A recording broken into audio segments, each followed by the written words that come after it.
Thanks, everybody.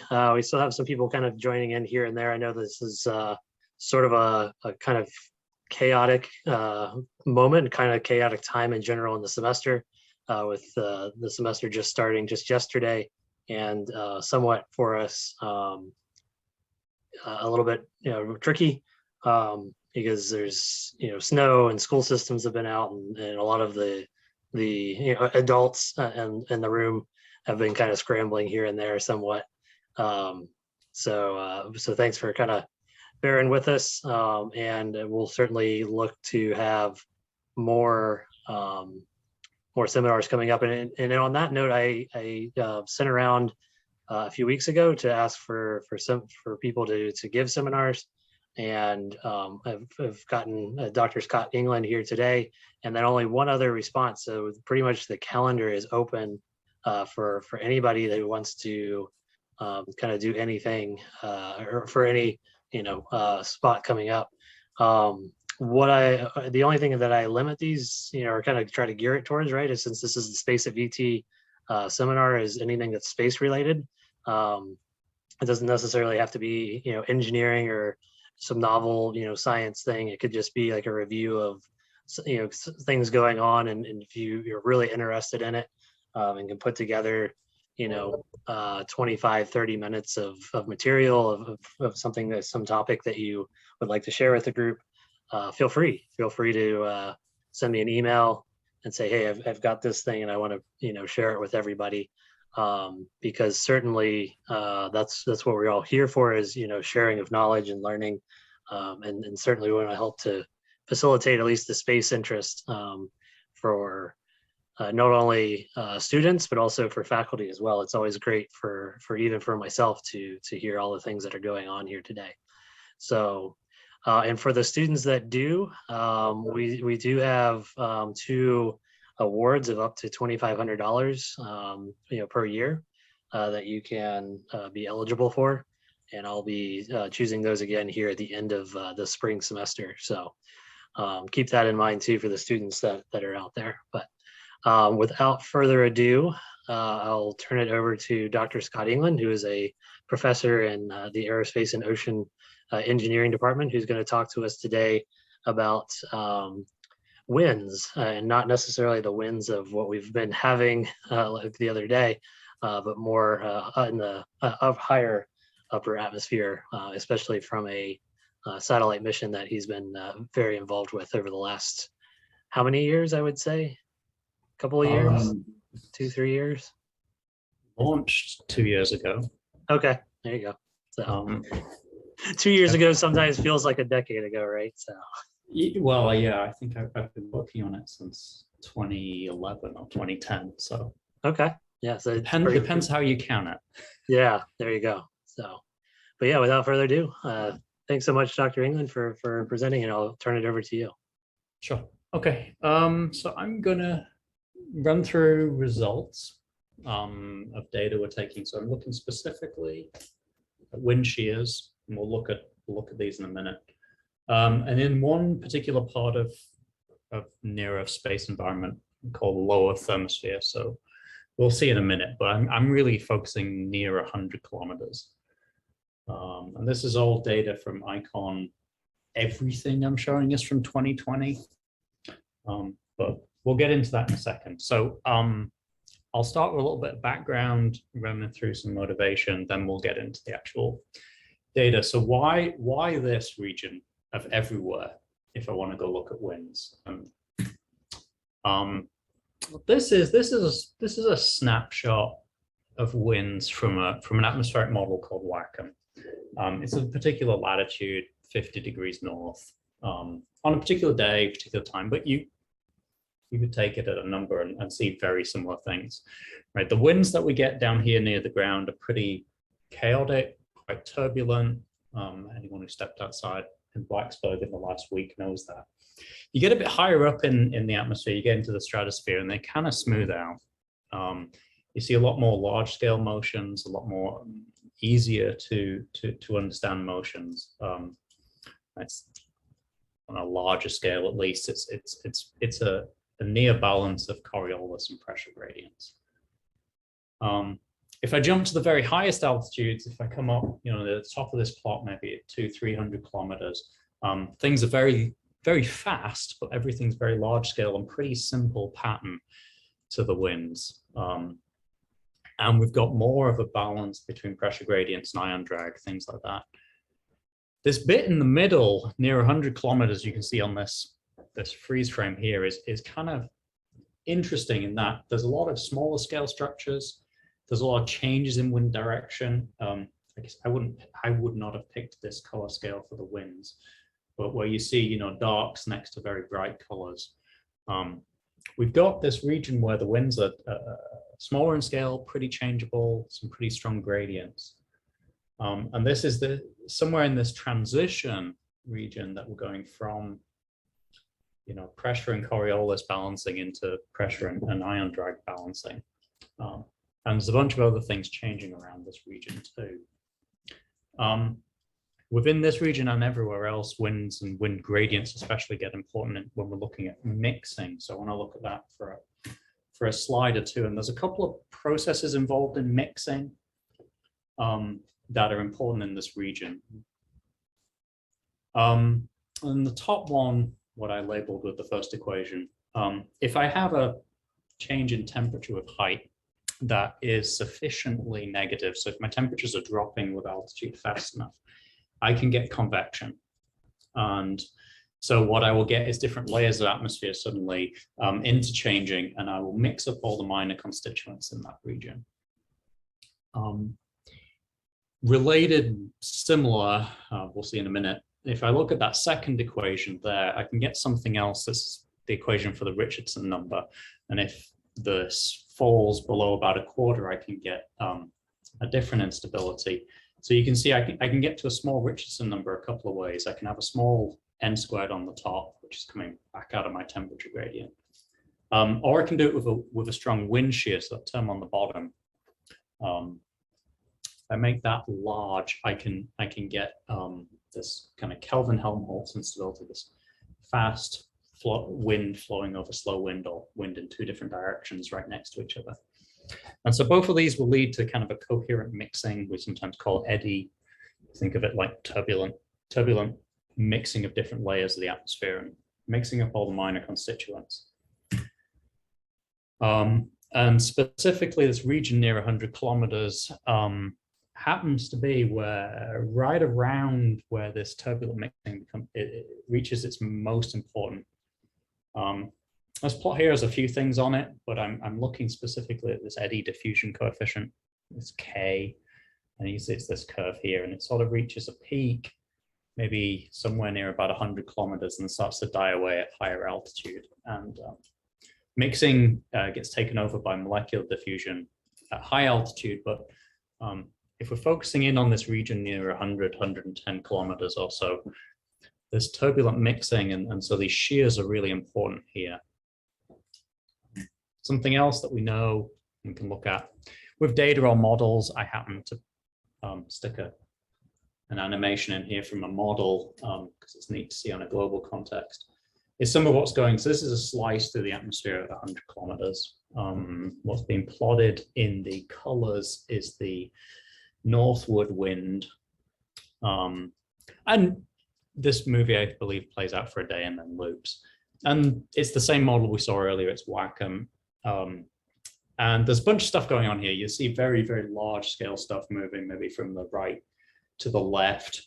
Those are very large scale daily patterns we call tides. You see a big kind of circular pattern coming away from somewhere over the South Pacific, a bit north of New Zealand. You can see something around here. I'll freeze frame it there. There's outward going circular patterns. You see lots of large scale wave structures in the atmosphere. And on this scale, you can even see regions of some of this turbulence, like here. It's often, not always, but it's often around, associated with these large scale wave structures. And so one of the ways we can get strong wind shears, one of the ways we can get these negative temperature gradients to exceed these criteria is if we have a very large amplitude wave in the atmosphere. Think of something that's blowing wind in one direction at one point, of its phase and the other direction another point of its phase. That's how we might get one of these strong shears and leading to some of this turbulence. So we know this is a good region of the atmosphere to look at for strong winds, strong wind shears. We know it's filled with waves, and we know sometimes the turbulence is associated with these waves. Let's go look, instead of at models, let's go look at how we can make observations in this region. Now, if I'm really zooming in at this region a little above 100 kilometers, it is hard to get wind observations in this range. A lot of the easy ways of measuring winds in the atmosphere, things like meteor radars, kind of run out of steam right around 100 kilometers, right where we want to start looking. But there are some techniques. One of them is to fire rockets up through the atmosphere. And when they get to relatively interesting altitudes, start to release some chemical, think of it as smoke or something else. And then with a bunch of cameras either on the ground, or for this particular experiment, you put the cameras on a plane so you can get above the clouds. And with a few of these, you can triangulate, see, you started with a nice straight profile and the winds are going to move it in different directions. There's a photo on the right-hand side of one of these experiments. And you can see what was originally a nice straight line has this big kink in it. And you can watch how that kink changes over time and can track the wind. This has been done for a long time, and there's a paper, gosh, about 19 years ago now, by Miguel Larson, who put together a kind of a look at 400 of these profiles from 400 different rockets across decades. There's one of them shown here in this bottom plot, and it's showing the zonal, so the east-west wind, meridional, which is the north-south wind. And you can see very large wind speeds and big shears. So if we just look at that zonal plot for a minute, somewhere just over 100 kilometers altitude, it's hitting, this is 130 meters a second, that's 250 mile-an-hour winds. And then a couple of kilometers above it, it's in the opposite direction, going about 100 miles an hour the other way. If you could fly through this with an airplane, it would give you a bad stomach. Probably tear the airplane apart, but the air pressure is low, but we can see an incredible shear in the background winds right here in this ballpark. So I would park that strongest shear just under 110 kilometers altitude. And from looking at 400 of these, some of his takeaways were that it was often seeing them. They were usually the strongest shears somewhere in this 100 to 110 kilometer region. He often saw the strongest shear right below the strongest wind. Not above it, but right below it, which was interesting. And in about 60% of the cases, he estimated these were actually unstable, so that we'd get turbulent mixing going on. Beyond that, he couldn't find any pattern with season, time of day, location that was obvious. So we have a preferred altitude. We maybe have some relation to the background wind, but it wasn't like these are strong at mid-latitudes and they're low at polar latitudes or anything like that. Okay, moving on, you can get wind and temperature measurements out of a LiDAR system. So you fire, in this case, a very powerful laser that bounces off sodium atoms, and you can measure both wind and temperature in this region, at least convincingly out to maybe 105 kilometers. This lets you get at many of the terms in that Richardson number calculation. These are some results from a paper, and you can see they can measure the different components that are going into it, so the gradients in the wind, buoyancy frequency, the Richardson number, and they would often see, if they were going to see, in this paper, they report that there's some height variations with time of day in where they would tend to see things becoming unstable. These kind of LiDAR systems, there's only a few of them in the world. So you get a couple of point measurements. You can take a really powerful radar.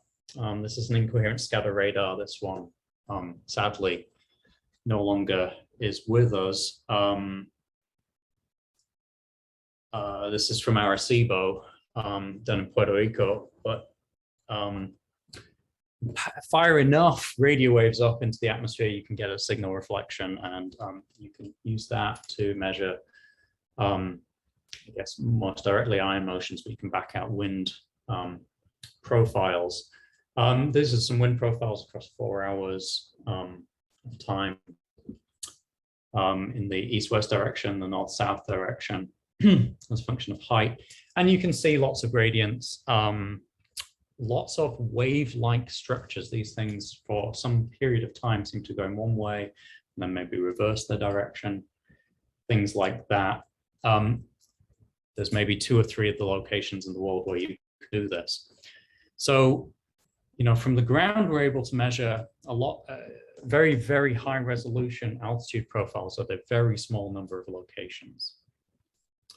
What I'm going to do is show you another way of doing this, which is to use satellite data.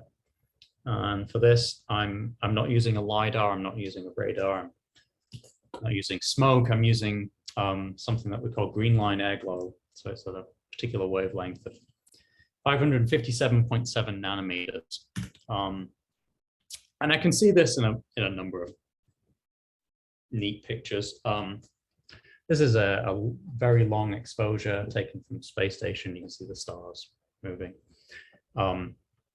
It's looking out at the Earth at night. You can kind of make out the edge of the solid Earth. That's our lower and middle atmosphere we live in. Get out to around about 90 to 100 kilometers, and we get this bright green layer there. You can see in this picture a bright yellow and a bright green layer, and there's a fainter red layer above it. That green layer is right in the ballpark of where we need to make these wind measurements. This is a photo at night. If I take the same photo in the day, the image gets blown out because the Earth is super bright.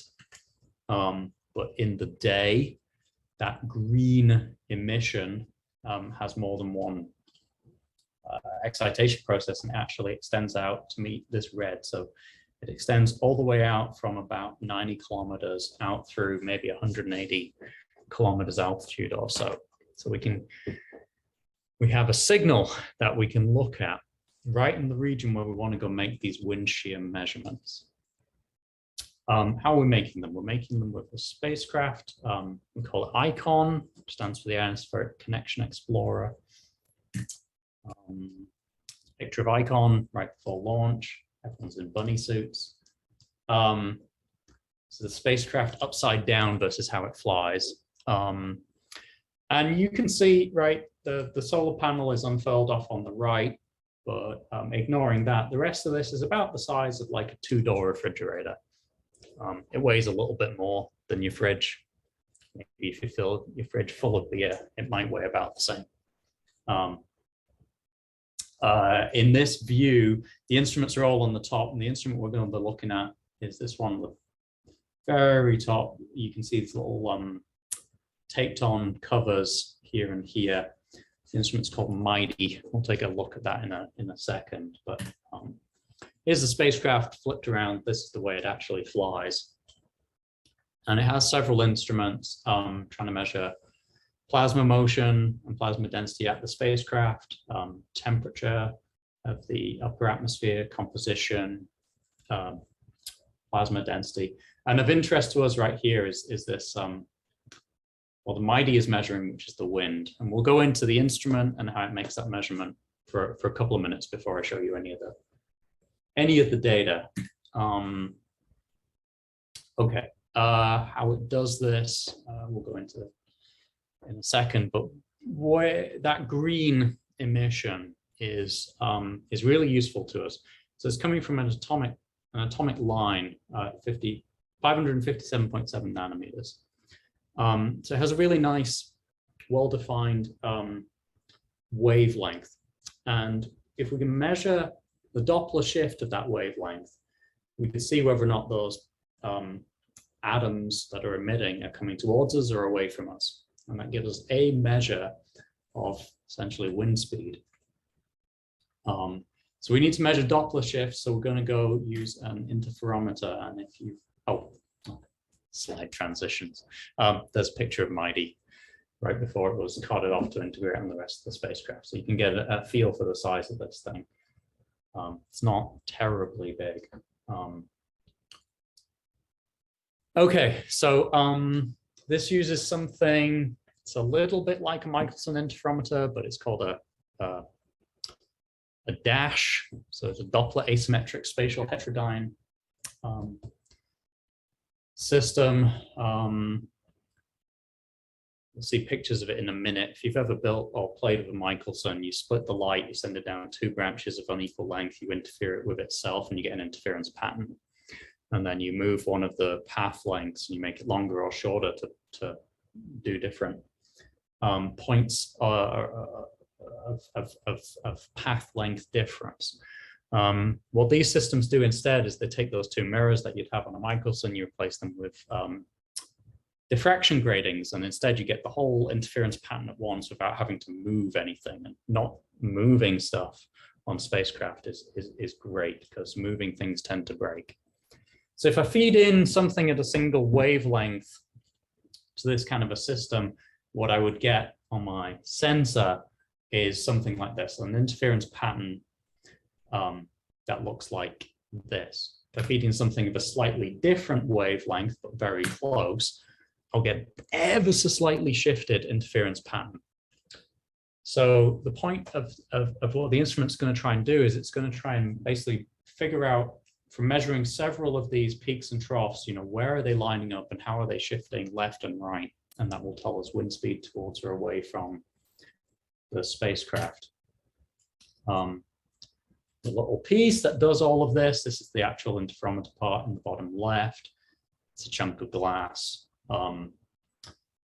This is it in bottom right, with it sitting in a nice gold housing, and someone's just shining a little laser pointer into it. It's red. Laser pointer goes through this, so half of it goes off to the right, half of it splits off, comes back down, interferes with itself. And there on that piece of paper projected is a little interferogram, so a little set of these peaks and troughs in this intensity spectrum. Okay, here is images from space of the actual instrument. And the instrument measures several things. It measures Doppler shift of the green, which is what we're looking for, Doppler shift of red, which we're not going to talk about here. And it measures some stuff in the infrared to try and get temperature, which we're also not going to look at here. These signals, these are false colors, so everything coming back is actually just monochrome intensity. But what this gets you, if you go left, right on one of these images, this is the interferogram. So you're trying to find where these peaks actually line up, and wind will move them left or right, depending if it's coming towards or away from the spacecraft. And then going up and down in this image, we have altitude. So roughly the bottom pixels around about 90 kilometers altitude, top pixels around 300 kilometers altitude. So the stuff that we want to talk about is down here near the bottom. But it's all nicely within this band. Okay, Doppler shift will tell me if I'm looking this way, how fast stuff is moving towards or away from me as I look. How I get to wind from there is I actually carry 2 of these instruments, and I mount them roughly 90 degrees apart. And then if I'm looking out at the point on the sky and I measure it with the first one, so a couple of minutes later, I will measure it with the second one. Those 2 make then nearly orthogonal measurements through that space, so long as those couple of minutes, in this case, it's somewhere between 5 and 8, depending on altitude, is small compared to the timescales over which the thing changes. I can use that as 2 orthogonal line of sights and turn that into my cardinal directions, my north, south, east, west winds, what I'm trying to actually get at. And then I do this every 30 seconds for all time. Okay, so what does this look like? So fun figure. So on the right-hand side, it's playing out. This isn't the ground track, although it looks a lot like one. This is where we are making the remote measurements. So we're looking north from the ground track. This is a day, so 15 orbits. On the left-hand side, I have plotted, this is the east-west wind as a function of height for those 15 orbits. And I've lined them all up to put noon in the middle. We can talk about this later. I'm only looking at daytime data. That's when we get this whole altitude profile. So everything I'm looking at here is lined up nicely with the middle. And I can see a lot of stuff going on here, but if you kind of squint and zoom in on almost any one of these panels, you will see in this, I should say, every one of these panels ranges from 90 to 300, right? So we're looking down near the bottom of these. Almost every one of these, you see strong changes, let's say from red back to blue, back to red.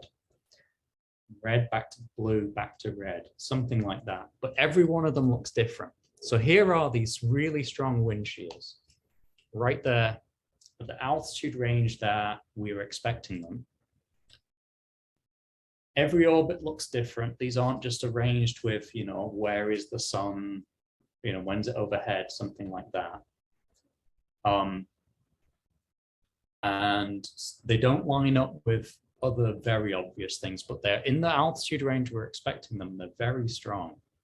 The other thing that jumps out, the thing that the rockets and the LiDARs could never see, is these are coherent over a large spatial extent. I mean, if I pick out some of these ones, I don't know, this panel I'm pointing to right here, I'm seeing the same sort of wind shear. It changes a little with altitude, but over, 30–40% of the globe. So I'm passing over, South America, and I'm seeing this really strong wind shear, maybe unstable, and then I'm passing over Africa, and it's still in the same direction. So these are horizontally very coherent, which immediately rules out, just small scale turbulence or something like that being what we're actually picking up on. Okay, some notes. The ground-based measurements, the rocket measurements, have super high vertical sampling.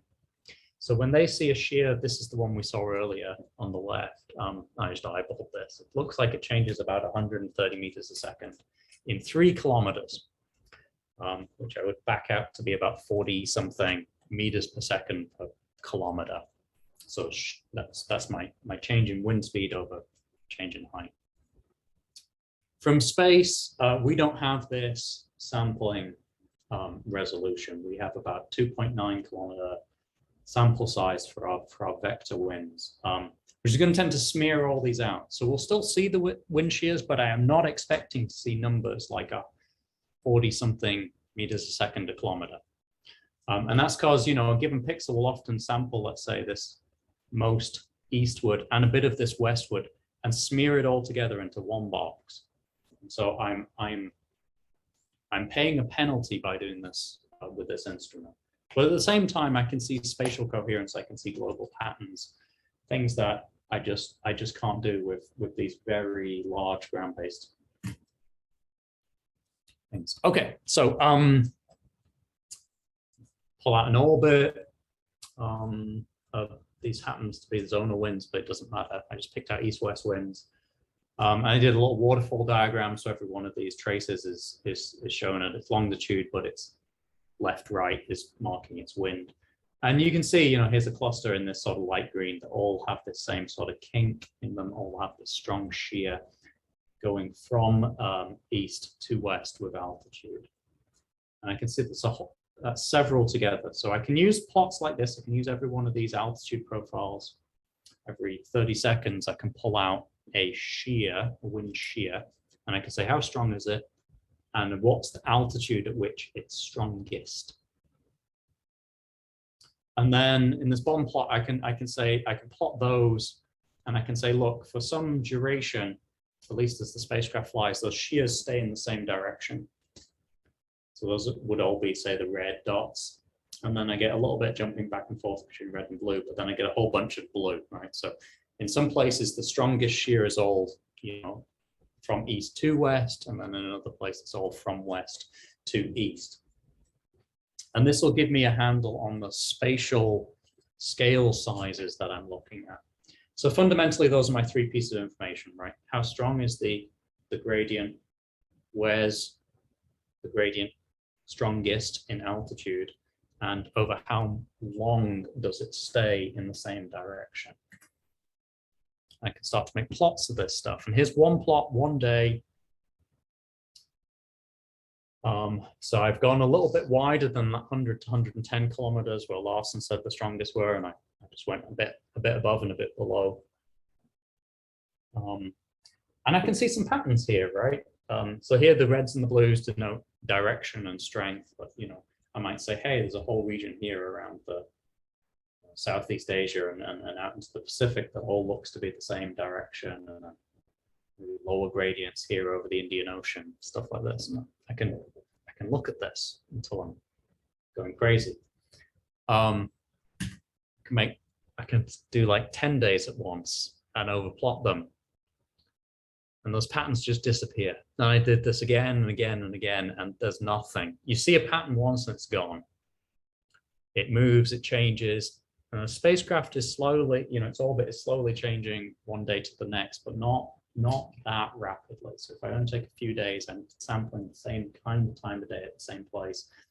And where I was seeing a strong shear in one direction, I'm now seeing just a weak shear in the other direction or something like that. This is annoying. I've excluded all the data here. This is when the spacecraft's in the South Atlantic anomaly. We have still plenty of data elsewhere. Okay, so I'm going to go look at it different ways. I'm going to, instead of trying to stare at maps, I'm going to stare at distributions of what the data look like. And after a lot of playing around, I ended up on this. So I started to lump 90 days of data together. And this is a good compromise. So this is 2 precession cycles. So we sample all times of day at a particular point on the ground twice. And 90 days also gets us to about the same duration as a season that we might think of, right? So if this stuff changes seasonally between summer and winter, equinox and solstice, we can stay clustered around that. So this is 90 days of data from 2020 altogether, and what I'm doing here is just looking at, well, how strong are the shears that I see, you know? So this is a little histograms. I'm plotting the occurrence rates of shears of different strengths.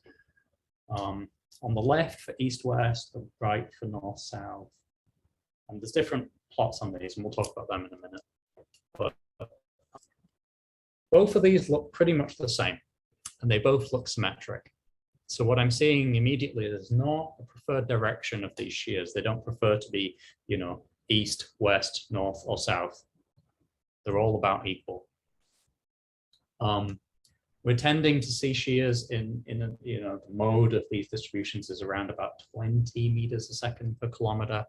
Compare that to the rocket measurement, which was about 40, 43, I think it was, right? So that's an effect of us having this lower sampling resolution. So we may be underestimating how strong they really are. What I did in these then is I started to break them down. So I have the whole distribution, and I have the ones that stay coherent over a long spatial scale and the ones that stay coherent over a short spatial scale. And all 3 of these look exactly the same, which is kind of pointing me to the fact that these small spatial scale ones are not just noise. They look just like everything else. And which is good. It means I can work with this data. I don't have to exclude the ones where it's switching sign really rapidly. Finally, I'm comparing them to the WACA model. So this is the same global model I was showing before, which is one reason I wanted to show you plots from it. And that's shown in blue, and you can see it again reveals, let's say, a prediction of no preferred direction and a symmetric pattern in both cases, but it's predicting or simulating much weaker shears than we're seeing. And this is almost certainly a limit of the resolution of this model, that it just doesn't have the spatial resolution in its grid space. It uses a spectral dimension, but same sort of thing, to simulate, you know, the wind shears as strong as they really are. So it's a bit like what we're doing versus the ground-based high res. They're kind of one step further again. It's a useful thing to compare against. Okay, this is slicing and dicing the data a different way. So here I am looking at distribution functions for how, over what spatial scale does the wind shear stay coherent before switching direction. And I've got east-west and north-south winds broken up in the two panels. And there's a few things that jump out of it. One is, you know, we're seeing obviously a lot that are, let's say, at spatial scales of 1,000 kilometers, 1,500 kilometers. But there's a very long tail to these distributions. They go all the way out to maybe 10,000 kilometers, which is pretty. That's getting close to the entire spatial scale of dayside. Right, we make these measurements when we're in daylight. That would be out more like 18,000 kilometers. We're seeing things out to almost that scale sometimes. I can, again, slice and dice the data, but doing it differently this time. So here, instead of breaking it, right, I've got the length. I'm going to break it up between the ones where I see very strong shears, so high magnitude, and very low magnitude ones, the green and the red, and see if I see a difference. And I see a little difference, and it's more pronounced in the right-hand plot. So in the right-hand plot, when I go to the low magnitude, I see a bit more of a drop-off at the small scales versus the green line, and a bit of an enhancement at the middle and long scale versus the green line, which is saying that a bit more of those small scale ones happen to be very strong. And more of the larger scale ones happen to be a bit weaker in terms of the magnitude of the wind shear. And there's a telltale clue in there. And then the final thing is I'm holding this up against the model again. The model does predict some very long spatial scales flying our spacecraft through the model, as it were. It does not predict this big spike at the small spatial scales at all. And again, I think this is a limit of the model's resolution, that it's whatever it is that's causing this large fraction of high amplitude, small scale ones is missing in this model. And this is, again, is going to point us to what we think is going on at those scales. Final one of these, and then I'll dig a bit deeper into this one. So this was really neat. If I take those shears and I say, well, what height?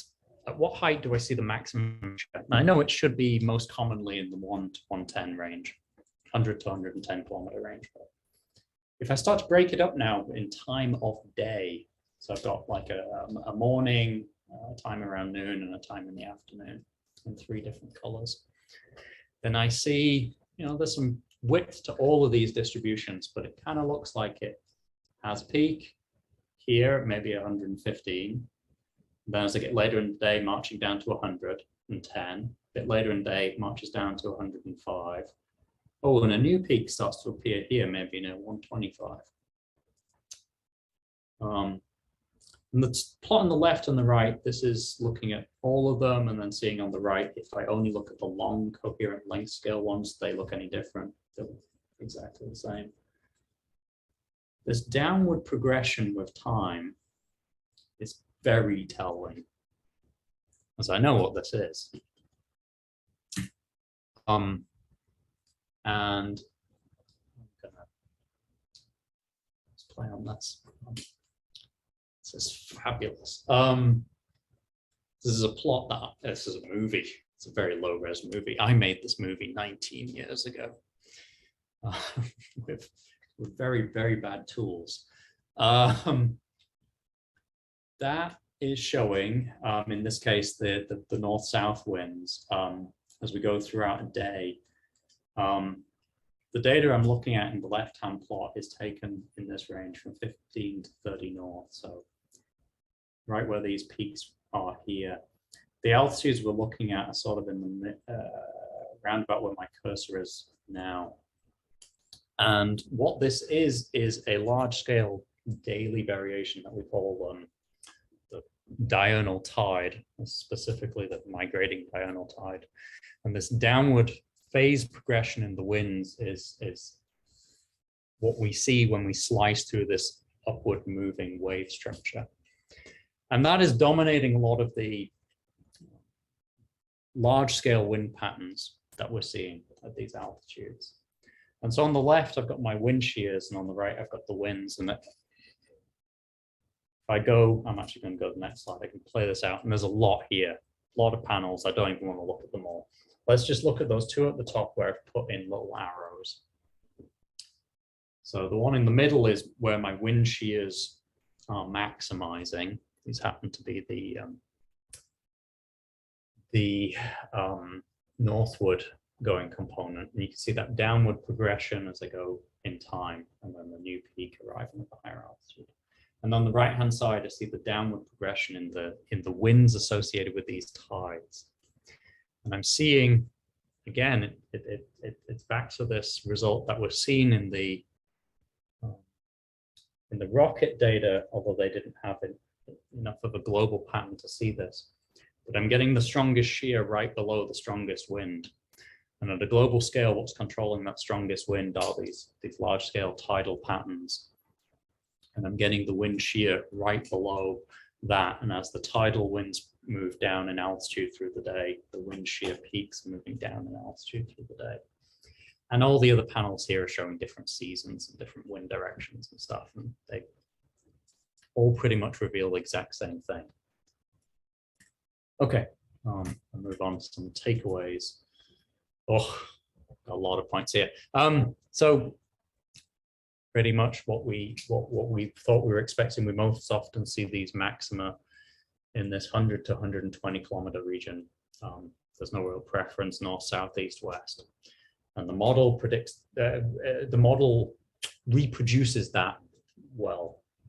The model always underestimates the amplitude of the shear. That's likely just a resolution limit.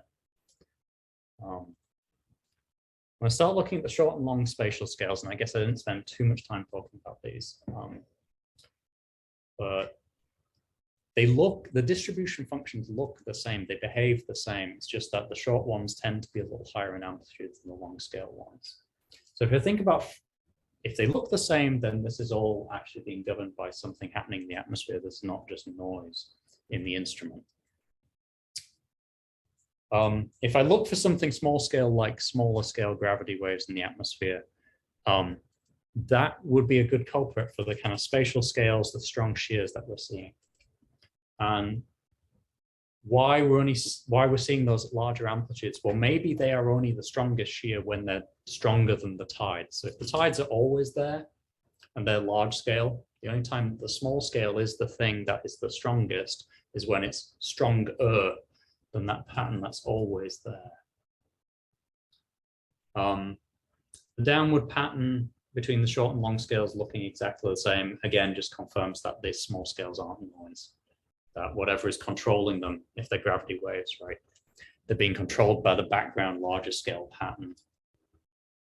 The downward phase progression we talked about, at least at the latitudes we're looking at, it looks just like the diurnal tide. Interestingly, and I didn't show this because I just had too many slides. Interestingly, the model does not reproduce this, which is fun. And here's an aside, and maybe something I just iterate for the students. These models are very good, but they're not always right.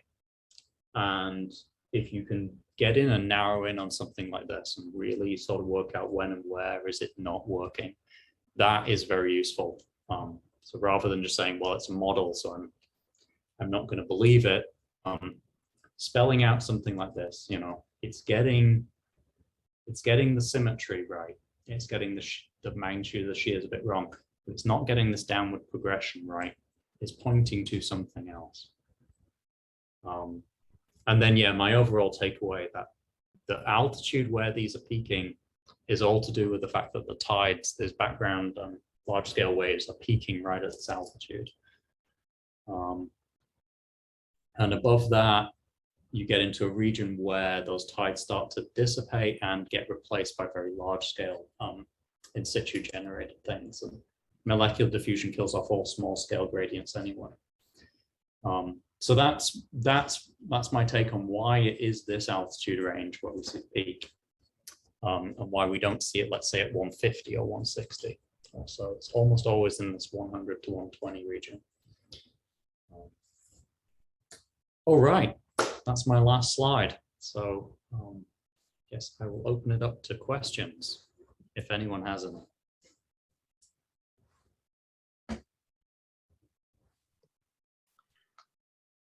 I think there was one in the chat that came way earlier in the presentation about the Richardson number. I think it was probably on like your second or third slide.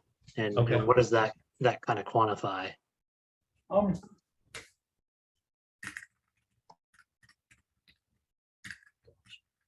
was a long way back. Richardson number.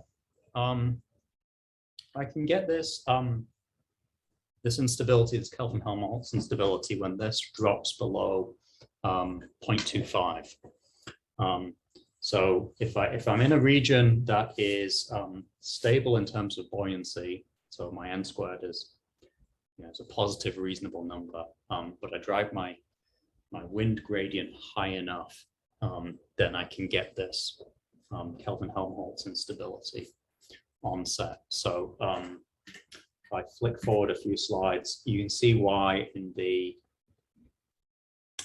LiDAR data, where they're able to actually get measurements both of the temperatures and the wind gradients, they're looking at this Richardson number here, and they're looking for it dropping into these, I guess you could say, this bluish range, as to where they're actually seeing the atmosphere becoming unstable.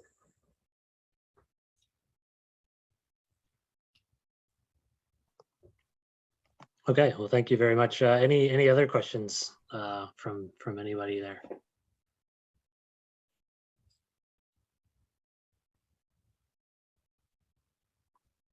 Well, I'll ask just one quick one, Scott, if it's all right.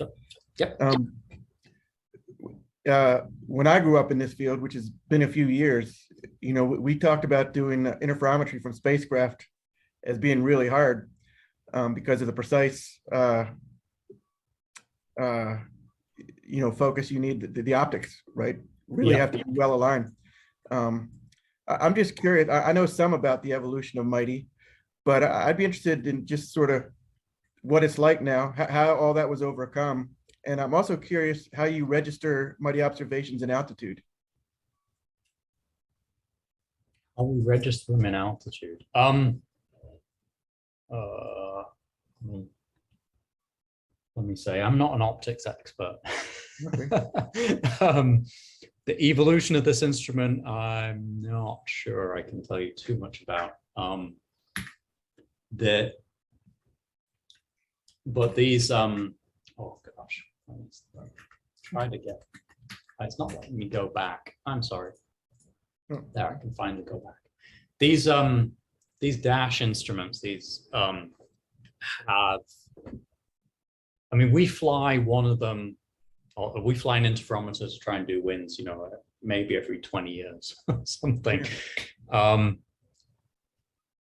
But the ground-based laboratory measurements are use these pretty regularly to do, sometimes to do atmospheric stuff, to look at minor species you can detect from with ground-based telescopes. But a lot of this is use in the lab to look at other stuff, and they're trying to look at, they're not actually interested in something like wind. They're maybe trying to pull out temperature or something else that you can get out of this information. I didn't go into, but temperature is buried in the contrast, so the difference between the peak and trough value that changes with temperature in these things. You have enough money, you can solve a lot of problems. How we register stuff in altitude, that's a bit easier. I'm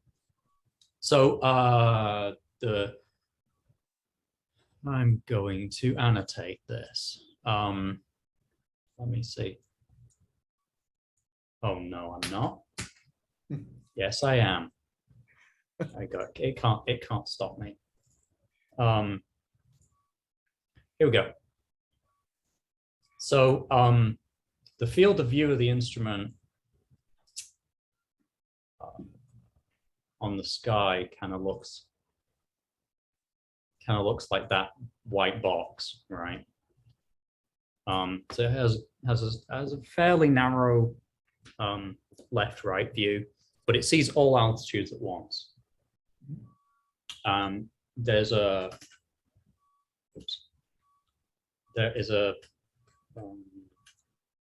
dichroic wedge in there that actually splits the greens off from the reds. So these are looking at the exact same patch of sky.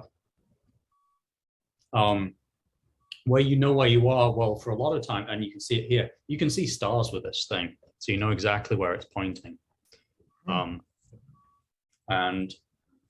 way the spacecraft tracks the horizon actually is to keep the very bottom pixel here at a constant altitude.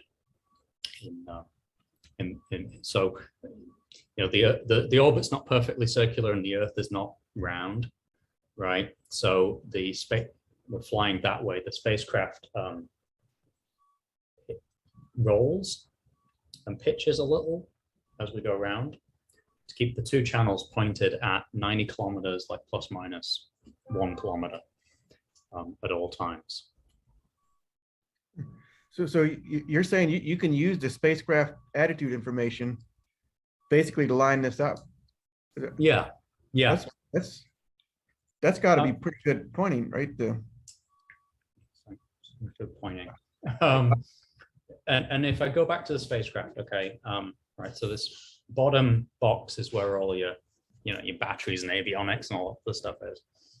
You see this plate here with this sort of bronze. Daddy, we have this. Thank you. Edge to it. That's two carbon fiber plates with an aluminum core in the middle to stay really rigid. And all the instruments are bolted to that. They're not bolted to the spacecraft, right? This thing's held off from the spacecraft on these legs. And MIGHTI's tacked onto this, but also tacked onto this plate are the star trackers.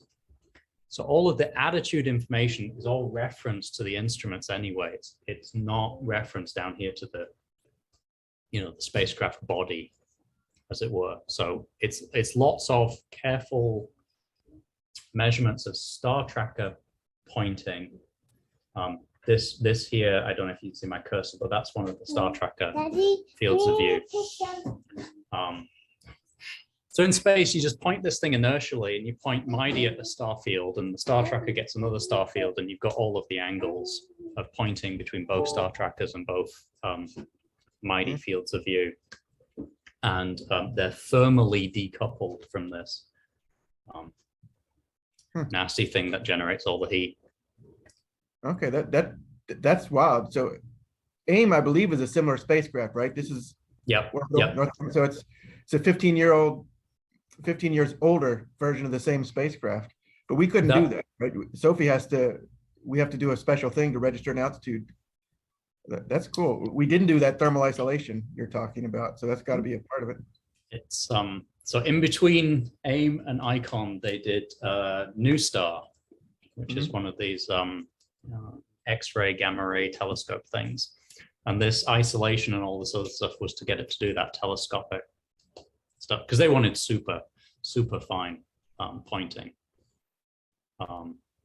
But this design all comes from that.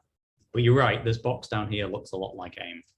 Yeah, the solar panels do too. Anyway, cool, thank you. I didn't know about that.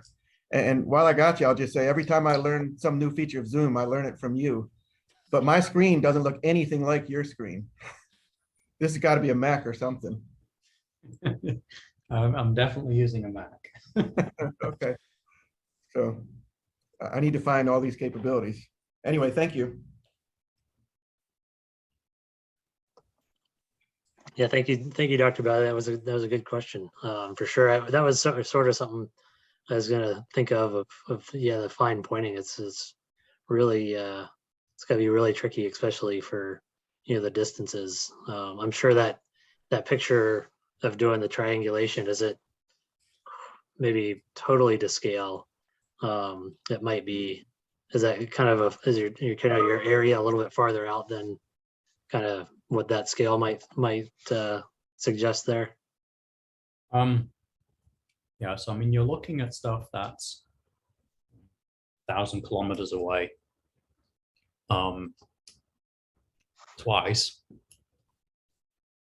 You're moving to the right at about 8 kilometers a second, and you're trying to measure winds to about 5 meters a second. So it's challenging, but it is doable. It's a challenging, I think, is a lot of work down into one word.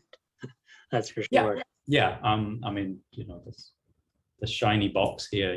There's a reason that I started working on this 8 years before it flew. There's a lot of design that goes into that, and a lot of ground development and prototyping and things like that. People test these things by pointing them at a turntable with mirrors on it. So I can make something move away from me at a very known rate, right? And it took a long time to build up to this design. Yeah, very, very good. Any other questions from anybody here, or maybe just one last one to kind of be mindful of the time here?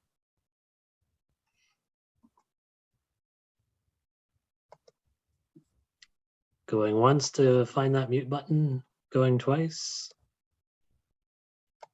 Alrighty, well, thanks. Thank you so much, and everybody. I say please thank Dr. England here. We're very grateful for this. This has been really cool, seeing about the icon and all the data and that thing.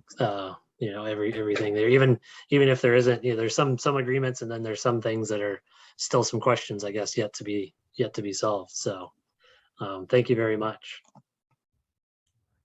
Thanks, Scott. Those observations are beautiful. Congratulations on all the success.